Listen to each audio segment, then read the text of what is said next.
Hey, crew, it's Patrick with the Hot Topic Podcast, and it's Thursday, May the 21st, and it's time for another question of the day. Let's see what Chat has in store for us. Hey, Chat, do you have a question of the day for us? Absolutely. What should a sales professional look for in a dealership partnership to give them the best chance of success? Yeah, that's actually a really good question. I'm going to tell you that most new professionals, anyway, probably don't take the necessary steps to see what a dealership is about. I think one of the easiest things you can do, obviously, is look at their online presence, look at their social media. What kind of content are they throwing out there? Obviously, you can go to Google and see their reviews and their ratings and what are people saying about the dealership that actually work with the dealership, or maybe they work inside the dealership. Try to get an idea of what that culture may be like. Don't be afraid to drive to the dealership, drive around the building, walk around, and maybe try to engage with somebody. Try to get some feedback from them. What was their culture like? Do they like working there? How long have they been there? Maybe ask some questions of, what's the average tenure of people that have been there? You might want to ask how management is, if they do any types of trainings. Again, you're just trying to get an understanding of what that culture's like.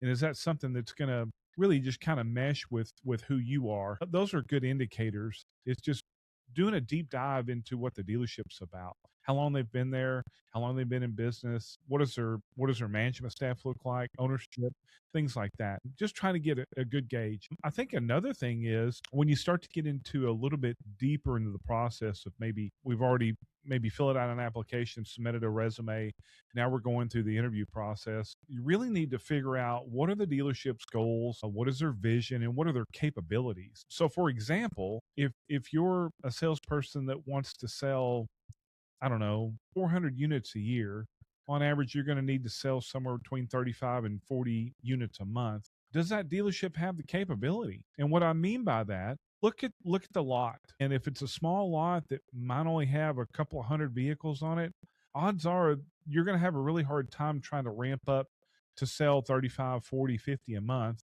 In most cases, there's ways you can do that, but initially you want to look to see what their capabilities are. How big is their service department?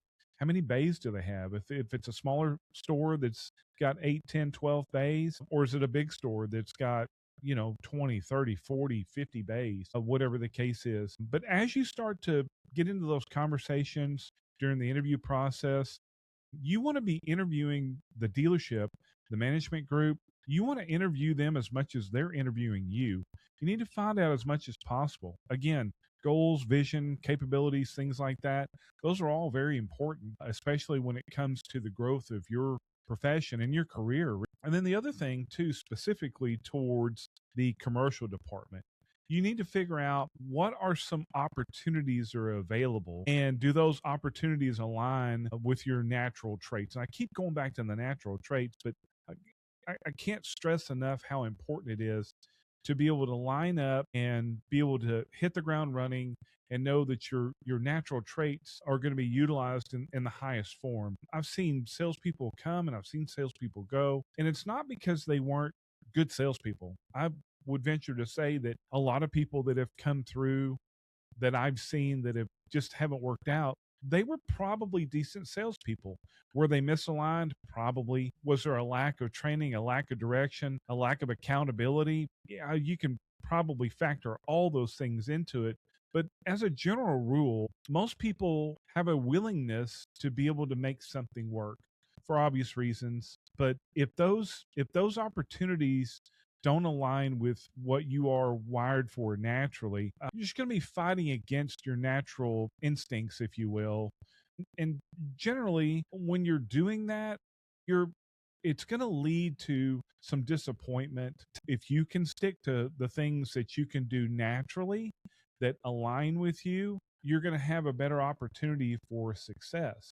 But again, if you seem like you're fighting against it, or maybe you're struggling, and maybe there's some methods in there that don't really align with what you do, oftentimes again that'll lead to disappointment. It'll lead to friction because your management staff generally has an idea of what they want you to do to perform, And if you're not able to perform, it just leads to a lot of difficult conversations. Anyway, with all that being said, I think those are three things you need to look at. Obviously, look at the dealership. How are they perceived, or how do you perceive them? Maybe how their customers perceive them. If they've got glowing reviews, it's probably a pretty good place that you may want to partner up with. If there's some bad reviews out there, try to investigate, try to figure out why those bad reviews and ratings, why do those exist. Again, try to figure out what the dealership's goals and what their vision is and what their capabilities are. And lastly, you want to be able to see what opportunities exist that might be able to help you along your sales career. Okay, guys, that's it for today. Hey, listen, if you like the content that we're putting out here, be sure to give us a thumbs up, like and subscribe to the channel. I'll keep making good content, and hopefully you'll be able to keep absorbing that content. Okay, until next time, Friday, to be May the 22nd for another question of the day. And until then, guys, we'll talk to you soon. Be well.